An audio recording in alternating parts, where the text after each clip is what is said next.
तो जयराम जी की सभी को। जयराम जी। मेरा नाम शौर्यवीर मिश्रा है। मैं कवि नहीं हूँ, मैं शायर नहीं हूँ, मैं बस भावनाएं लिखता हूँ। और ये मेरा पहला मंच है। जैसा कि बताया, मैं फ़िलहाल काफ़ी उत्साहित हूँ और बहुत ज़्यादा नर्वस भी। मैं नहीं जानता कि कहाँ से और कैसे शुरू किया जाए, तो बस शुरुआत करना चाहूँगा एक छोटी सी कहानी से। कि बात उस दौर की है, वो जमाने की भीड़ को नज़रअंदाज करते हुए कस के गले लगाती थी। मौसम में हल्की सी गरमाइश, रिमझिम बारिश, मेरे हाथ में उसका हाथ, कंधे पे उसका सर।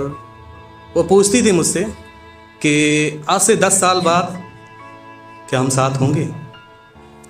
मेरा जवाब एक ही रहता था कि नहीं, क्योंकि हम दोनों ही हमारे रिश्ते की हकीकत को जानते थे।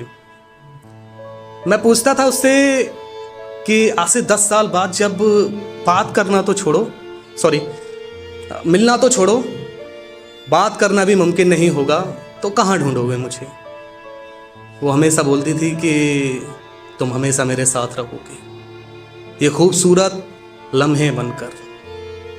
मुझे याद है जब हम आखिरी दफ़ा मिले थे, वो जब जाने लगी तो मैंने पूछा उससे कि जा रही हो। बोली हाँ।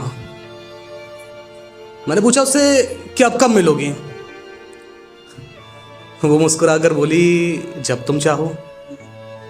और आज वो वक्त सिर्फ जरा सा लगता है उन तक पहुंचने में, लेकिन आँख जब ये खुलती है तो उन्हें सामने ना पाकर ये दिल बड़ा रोता है।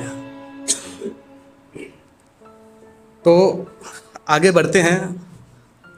उस वक्त में जब ऐसे रिश्तों में कई बातें अधूरी छूट जाती हैं, कई ख्वाहिशें अधूरी छूट जाती हैं, फिर उम्र के एक पड़ाव में आकर दिल बस कहता है कि मैं अपनी ज़िंदगी की किताब के आखिरी पन्ने पर एक ख़त तुम्हारे नाम लिखूँगा।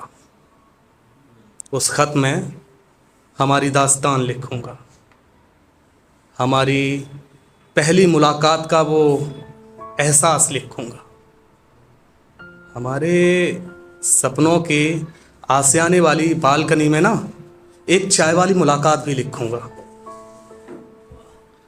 मैं तुम्हें उस ख़त में सम्मा और ख़ुद को परवाना लिखूँगा, तुम्हें अपनी रातों का जुगनू लिखूँगा।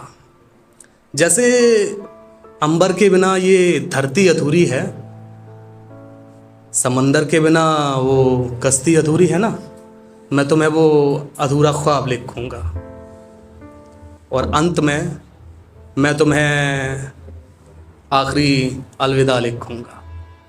मैं अपनी ज़िंदगी की किताब के आखिरी पन्ने पर एक ख़त तुम्हारे नाम लिखूँगा, एक ख़त तुम्हारे नाम लिखूँगा।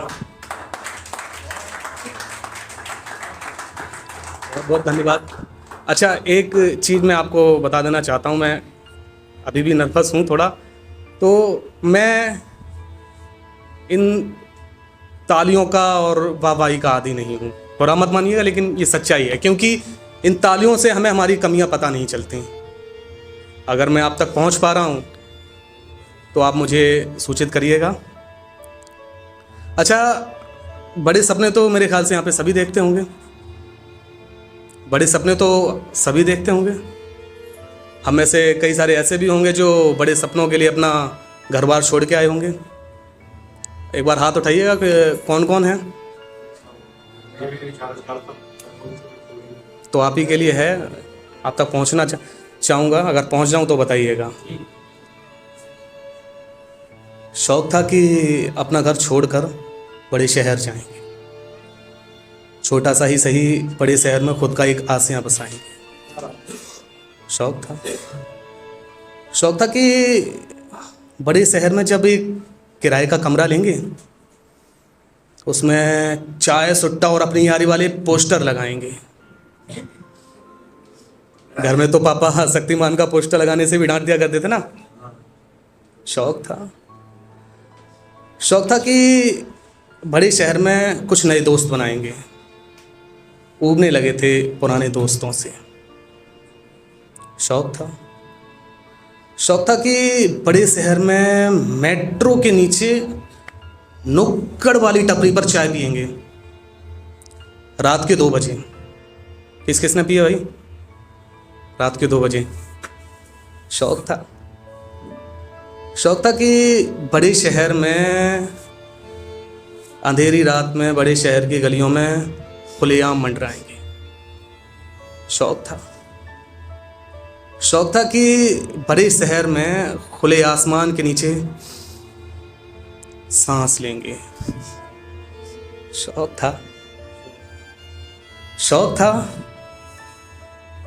था जाने कब मजबूर कर गया, पता ही नहीं चला।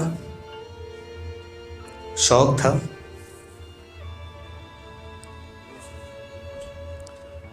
तो जब इस शौक में हम काफ़ी आगे निकल जाते हैं। सपने तो लेके आए थे लेकिन सपने धरे के धरे रह गए। तब कुछ वक्त बाद सोचते हैं कि एक सवाल जो जहन में हमेशा गूंजता है कि हम कौन हैं? क्या हम अपने ही गुनहगार हैं या शायद हम अपनी ही बर्बादी के मददगार हैं? हम डरे मुसाफिर हैं जो सफ़र तो करना चाहता है मगर थकने से डरता है। हम वो भटकी कश्ती हैं जिसे रास्तों का कुछ पता नहीं है, मगर रास्तों का कुछ पता नहीं है, लहरों से भी डरती है, पर मंजिल तक जाना है। हम रात का वो घना अंधेरा है जो सवेरे से डरता है। हम वो अधूरी नींद हैं जो अक्सर आधी रात को टूटा करती है। हम एक अज्ञात साया हैं जो पहचान से अपनी डरता है। हम बहते जल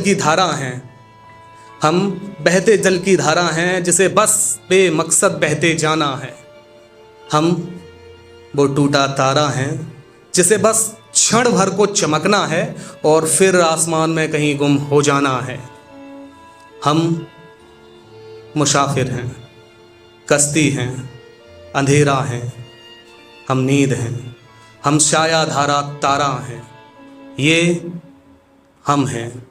हाँ, हम खुद के ही गुनहगार हैं। जी हाँ, हम अपनी ही बर्बादी के मददगार हैं।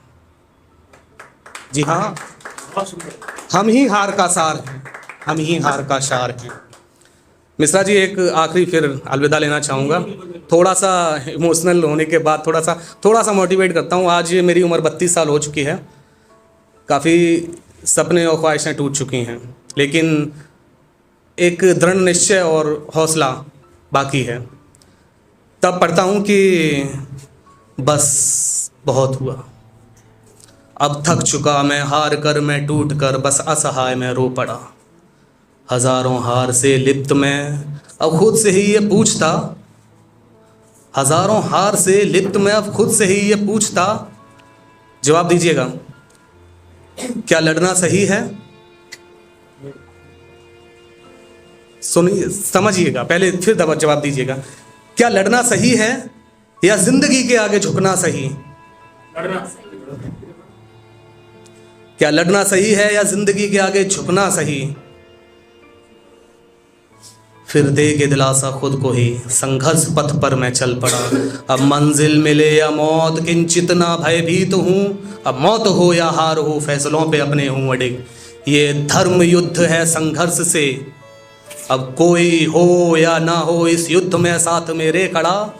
हौसलों के स्तंभ पर मैं अकेला ही हूँ खड़ा। क्या बात है। अब कोई हो या ना हो इस युद्ध में साथ मेरे खड़ा, मैं अकेला ही हौसलों के स्तंभ पर हूँ खड़ा। एक डग भी पीछे हटूंगा नहीं, किंचित कसर मैं छोड़ूंगा नहीं। एक टक भी पीछे हटूंगा नहीं, किंचित कसर मैं छोड़ूंगा नहीं, संघर्ष पथ पर चलूंगा सदा, असफलता से अपनी लड़ूंगा मैं अंतकाल तक, असफलता से मैं लड़ूंगा अपनी अंतकाल तक। अब हार से अपनी किंचित मैं चिंतित होने वाला नहीं, अब हार से अपनी किंचित मैं चिंतित होने वाला नहीं, संघर्ष पथ को तब तक छोड़ूंगा नहीं जब तक के जमाने को चीख चीख के पतला न दूं कि मंजिल को मेरी आगे मेरे झुकना पड़ा, मंजिल को मेरी आगे मेरे झुकना पड़ा, मंजिल को मेरी आगे मेरे झुकना। तो जयराम जी की, मेरा नाम है शौर्यवीर मिश्रा।